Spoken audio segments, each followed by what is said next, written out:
అందరికి నమస్కారం. ఇవాళ మన స్టూడియోలో ప్రముఖ ఆధ్యాత్మికవేత్త జ్యోతిష పండితులు జయేష్ శర్మ గారు మనతో ఉన్నారు. గురుగారితో మాట్లాడదాం. గురుగారు నమస్కారం. నమస్కారం. 2025 ఫిబ్రవరి మాసం మకర రాశి వారికి ఎలాంటి ఫలితాలు ఉండబోతున్నాయి గురుగారు? శ్రీ గురుభ్యో నమః. శ్రీ మహాగణాధిపతి నమః. శ్రీ మహాసరస్వతి నమః. ఓం శ్రీమాత్రి నమః. మకర రాశి యొక్క స్థితి ఫిబ్రవరి మాసం మాఘమాసంలో చూస్తే మకర రాశి వారికి ఉత్తరాషాఢ నక్షత్రము 2, 3, 4 పాదాలు, అట్లాగే శ్రవణ నక్షత్రం 4 పాదాలు, ధనిష్ట నక్షత్రము 1, 2 పాదాలు మకర రాశికి చెందినవి.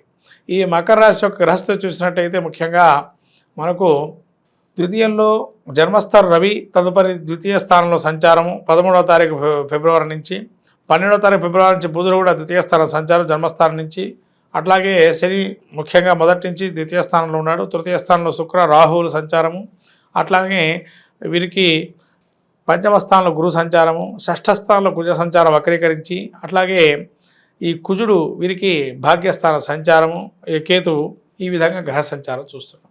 ముఖ్యంగా రవి జన్మస్థానంలో ఉండడం వల్ల అనారోగ్యం అనేది ఉంటుంది. కాబట్టి ఇబ్బంది పడే అవకాశం ఉంటుంది ఆరోగ్యరీత్యా. ముఖ్యంగా కంటికి సంబంధించి కానీ లేదైనా ఉన్నట్టుండి హృద్రోగానికి సంబంధించి కానీ ఇబ్బందులు ఉంటాయి. ఆరోగ్యరీత్యా జాగ్రత్తగా ఉండడం మంచిది.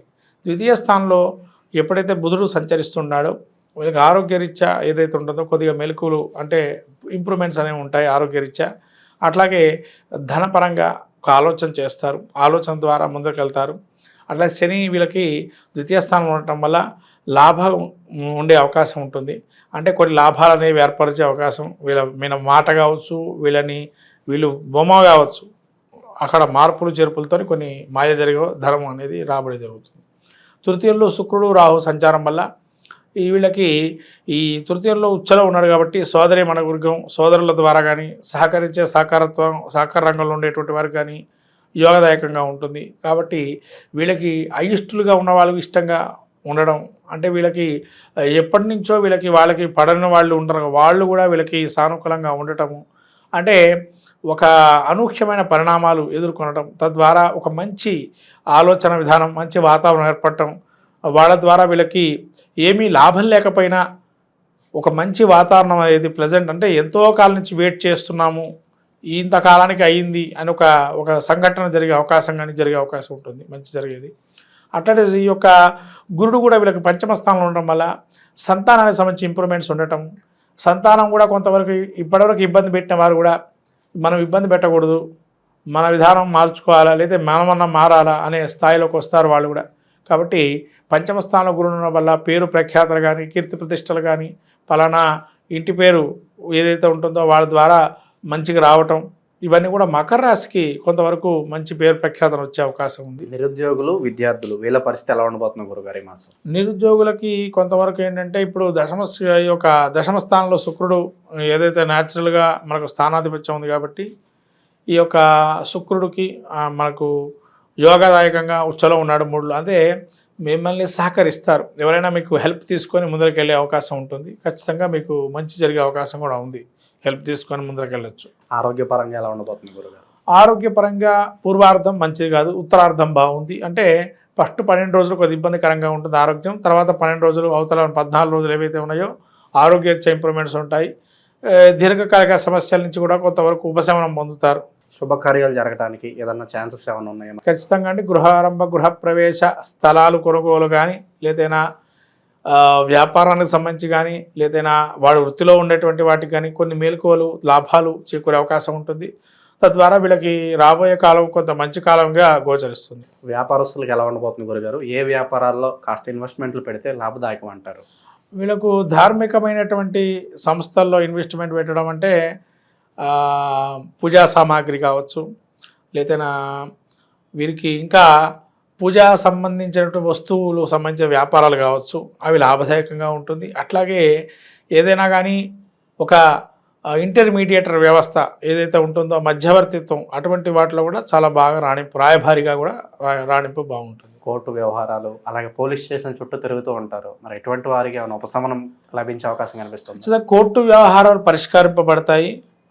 వీళ్ళకి శత్రువులు, రుణాలు, రోగాలు అవన్నీ కూడా సమస్య పోయే పరిష్కారం ఉంటుంది. రుణం తీసుకుంది కూడా మళ్ళీ పునః మనం కట్టే విధానంగా వీళ్ళ యొక్క ఆలోచన ధోరణి ఉంటుంది, కట్టేస్తారు కూడా. వైవాహిక జీవితం అలాగే సంతానం కోసం ఎదురు చూసే వాళ్ళకి ఏదన్నా మంచి ఫలితాలు ఏమైనా కనిపిస్తాయి? సంతాన రీత్యా కూడా పంచమంలో గురుడు ఉండటం వల్ల యోగదాయకంగా ఉంటుంది. భార్యాభర్తల అనురాగ దాంపత్యం అనుకూలంగా ఉంది. ఎటువంటి ప్రేమ వ్యవహారాలు ఏవైతే ఒక అరేంజ్డ్ మ్యారేజ్గా దారితీసే అవకాశం కూడా ఉంటుంది మకర రాశి వారికి. ఇంకా మంచి ఫలితాలు పొందడానికి మకర రాశి వారికి ఏదన్నా రెమెడీస్ ఉంటే తెలపండి గురుగారు. ఆదిత్య హృదయ పారాయణం చేసుకోవటం, సూర్యనారాయణ స్వామి దర్శనం చేసుకోవటం, సూర్య దేవాలయానికి వెళ్ళటం, రథసప్తమి రోజు కానీ ఆదివారం, ముఖ్యంగా ఆదివారం రోజు పొట్టు శనగల్ని దానంగా ఇవ్వటం కానీ లేదా పొట్టు శనగల్ని ప్రసాదంగా పంచటం కానీ చేస్తే చాలా సూర్యుడు యొక్క అనుగ్రహం కలుగుతుంది. ఇంకా ఈ సూర్యుడితో పాటు వీరు ఇంకా మనకు శని అవయోగంగా ఉన్నాడు కాబట్టి వెంకటేశ్వర స్వామి దర్శనం చేసుకోవటం, విష్ణుమూర్తి విష్ణు సహస్రనామం పారాయణం చేసుకోవటం, అట్లాగే గణపతిని గరికతో అర్చన చేస్తూ కూడా చాలా లాభదాయకంగా ఉంటుంది. ముఖ్యంగా సంతాన రీత్యా ఇబ్బంది పడుతున్న వారు ఎవరైతే ఉంటారో వాళ్ళు గరికతో అభిషేకం చేయటం శివుడికి అత్యంతంగా చాలా బాగుంటుంది.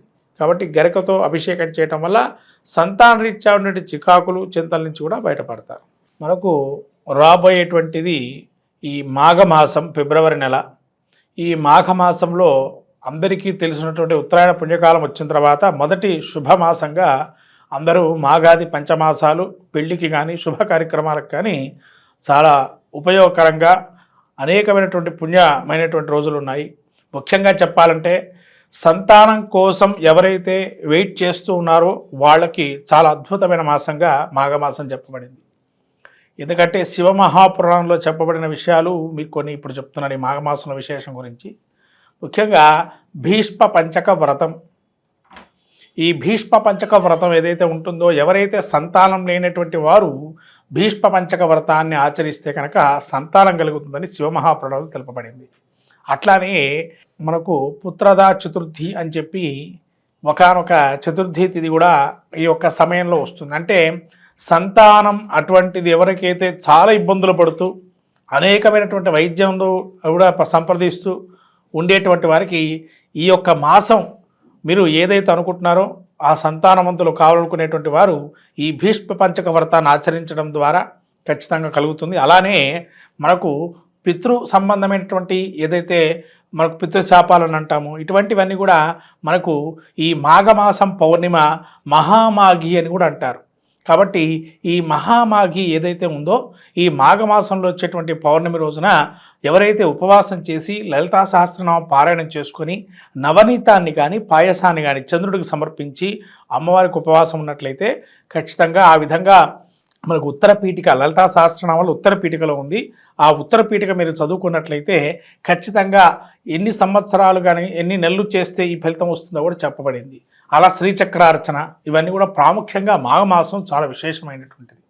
అట్లాగే మీకు ఈ భీష్మ ఏకాదశి అని అట్లానే మనకు మహామాఘి అని మహాశివరాత్రి ఇలా పర్వదినాలని కూడా ఈ మాఘమాసంలో వస్తాయి. కాబట్టి ఈ ద్వాదశ రాసులు వాళ్ళందరూ కూడా ఈ మాఘమాసంలో కూడా అనేక పుణ్య కార్యక్రమాలు నెరవేర్చుకుని అందులో మాఘ స్నానం అంటారు. ముఖ్యంగా మనకు మాఘ పురాణం కూడా ఉంది. అంటే పద్మపురాణం అంతర్గతంగా ఈ యొక్క మాఘ పురాణం కూడా ఉంటుంది. అంటే పద్మపురాణంలో ఎవరైతే విష్ణుమూర్తిని ఎక్కువగా వైశాఖ మాసంలో కానీ అట్లానే మనకు కార్తీక మాసంలో కానీ ఇట్లా మాఘమాసంలో కానీ ఈ పురాణాలు మన అందులోంచి తీసుకోబడింది. ఈ స్కాంద పురాణంలో కొంత అట్లానే పురాణం మరి పద్మపురాణంలో కొంత ఆ భాగాలు తీసుకొని ఈ పురాణాలు ఏర్పడని. కాబట్టి ఈ మాఘ పురాణం కూడా మనకు స్నానాల గురించి తెలుపబడింది విశేషంగా. కాబట్టి ఎవరికైతే అవకాశం ఉంటుందో సముద్ర స్నానం అనేది చాలా విశేషము.